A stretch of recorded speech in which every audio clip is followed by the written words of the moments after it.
Welcome to Chasing Curiosity TV. Subscribe and press the bell icon for more updates. The spray was blinding. A torrent of seawater from a massive Chinese Coast Guard vessel slammed into the small Philippine supply boat, Uneza May 4. The wooden hull shuddered, but the crew pressed on, determined to resupply Marines at the BRP Sierra Madre on Ayungin Shoal. In the contested West Philippine Sea, nothing is simple. The Chinese ship, a steel giant, used its water cannon as a weapon of intimidation. No bullets, just raw power. The Filipino crew, soaked and shaken, held their course, outmatched but undeterred. This was not an isolated event, but the latest in a long, tense standoff. Viral footage showed the world the Philippines' daily struggle to protect its waters.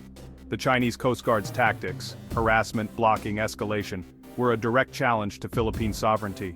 Filipino sailors showed remarkable bravery, but courage alone can't bridge the gap in technology and resources. The water cannon attack was a wake-up call, exposing a critical vulnerability. The Philippine Coast Guard and Navy operate older, smaller ships, no match for China's modern fleet. Imagine a small patrol boat facing a vessel 3 times its size, dangerous and unequal. The Uneza May 4's crew were civilians on a resupply mission, not soldiers on a warship. The attack was meant to exhaust and demoralize, testing both resolve and psychology. The incident sent shockwaves through the Philippines and the international community. It became a symbol of the nation's struggle in the West Philippine Sea. Anger, frustration, and pride in Filipino courage. The government condemned the act as a violation of international law, but words alone were not enough. The incident underscored a pressing reality. The Philippines must modernize its fleet. It needs ships that can withstand pressure, patrol longer, and provide a credible presence. The safety and security of the nation depend on it.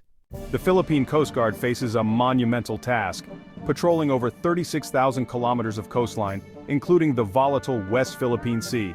Here, the PCG is outnumbered and outgunned by the world's largest Coast Guard fleet, China's. Chinese vessels are bigger, better equipped, and often converted from naval warships. The disparity is stark. PCG's smaller patrol craft are no match in open seas. Smaller vessels mean less stability, shorter range, and limited supplies, making long patrols in disputed waters nearly impossible. Chinese ships can stay at sea for weeks, asserting control through sheer persistence. When a PCG vessel confronts a much larger Chinese ship, its options are limited, relying on seamanship and courage, not force. The constant pressure strains both crews and ships, pushing them to their limits. Modern Coast Guard vessels have advanced radar, surveillance, and communications. Many PCG ships do not. This technological gap complicates every mission. The PCG is fighting a 21st century challenge with a fleet partly stuck in the 20th. To level the playing field, a significant upgrade isn't just desirable. It's a national security imperative. Without it, the Philippines risks losing control of its own waters. The time for action is now. In maritime law enforcement, size is power.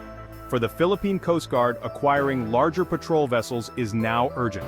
Bigger ships mean greater endurance, weeks at sea, not days, crucial for persistent presence in remote waters. Larger hulls offer stability in rough seas, allowing safe operations even during typhoons. A stable platform means crews can launch boats, operate equipment, and even land helicopters in bad weather. When a large PCG ship arrives, its presence alone deters aggression. It's harder to intimidate or block a 110-meter vessel than a small patrol craft. Bigger ships can carry advanced radars, communications, and defensive armament, becoming floating command centers. They're multi-mission platforms: media, patrol vessel during rescue operation, Coast Guard delivering disaster relief, scientists working aboard ship deploying rescue boats, patrolling, disaster relief, search and rescue, and scientific research. This versatility makes them national assets, not just patrol boats. The call for bigger ships is a call for security, resilience, and capability. Without them, the Philippines cannot credibly defend its maritime territory. The need is clear, and the time to act is now. Every day without these ships is a day of risk. The future of Philippine sovereignty depends on bridging this gap. The nation must invest in its own defense. Amidst this urgent need, India has stepped forward with a game-changing proposal. India, a rising naval power, has offered to build a state-of-the-art 110-meter offshore patrol vessel for the Philippine Coast Guard. This isn't just a sale, it's a strategic partnership. India understands maritime security, with proven shipbuilders and experience in tropical waters. The offer is based on a tested platform, reducing risk for the Philippines. It also signals a diversification of partnerships. Beyond the US and Japan, India adds new strategic depth. The proposal includes favorable financing and technology transfer, tailored to Philippine needs and budget. It's a comprehensive package, not just a ship, but a long-term solution. This partnership strengthens the Philippines' diplomatic position and industrial base. India's offer is more than hardware, it's a catalyst for transformation. For the Philippine Coast Guard, it could be a turning point. India's proposed 110-meter patrol vessel is a quantum leap for the Philippine Coast Guard. Its size and endurance, up to 30 days at sea, ensure a persistent Philippine presence in contested waters. Equipped with modern radar, surveillance, and a helicopter hangar, it can monitor vast areas and respond rapidly.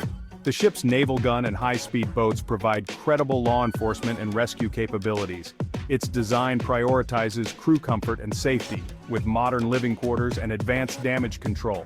This vessel is a true multi-mission sentinel, patrolling, rescuing, and deterring threats. It transforms the Coast Guard from a reactive force to a proactive guardian. The combination of size, technology, and human-centered design makes it a powerhouse.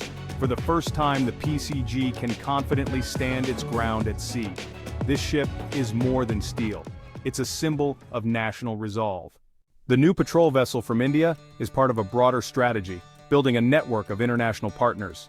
The US alliance remains the cornerstone, providing training, equipment, and intelligence. Japan, through JICA, has delivered multi-role response vessels, now the workhorses of the PCG. These partnerships have modernized the fleet and strengthened Philippine presence in the West Philippine Sea. India's entry adds a new dimension: shared democratic values, maritime experience, and tailored solutions. Diversifying partners reduces dependence and increases resilience. This web of alliances sends a clear message: the Philippines is not alone. Each partner brings unique strengths: US strategy, Japanese platforms, Indian innovation. Together they empower the PCG to better protect the nation's rights. The synergy of these alliances is greater than the sum of their parts.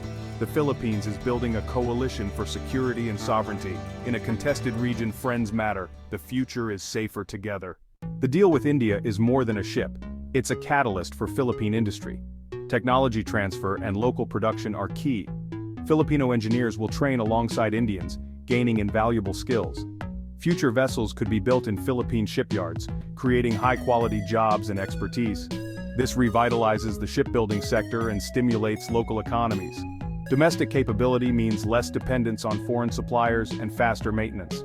Upgrading shipyards for this project boosts competitiveness in global markets. The project becomes a source of national pride and industrial revival. Building ships at home secures the fleet's future. This is an investment in both security and self-reliance. India's offer includes a soft loan, low interest, long repayment, and a grace period, making the project affordable. This financial model allows the Philippines to modernize without sacrificing other priorities. It turns a major expense into a manageable investment in national security. Technology transfer is central. Filipino personnel will learn to build and maintain advanced vessels. This knowledge is more valuable than the ship itself, empowering future self-reliance. Unlike traditional arms sales, this partnership avoids dependency. The Philippines gains not just hardware, but the skills to sustain and upgrade its fleet. It's an investment in sovereignty and industrial capacity. India treats the Philippines as an equal partner, not just a customer. This model builds a deeper, more resilient relationship. It's a blueprint for sustainable security. Turning this proposal into reality requires decisive leadership. The technical and financial details are clear. Now political will is essential. The government must act with unity, allocate the budget, and back the project to completion. This is more than a ship. It's a statement of national resolve. Moving forward sends a message: the Philippines will not be intimidated. Strong leadership across agencies is the anchor for success. The focus must remain on the safety of sailors, the integrity of territory, and long-term security. This project transcends politics. It's a matter of national interest. The new patrol vessel will mark a new chapter, empowering the PCG and symbolizing a nation in control of its destiny. With the right tools and unwavering will, the Philippines can secure its future at sea.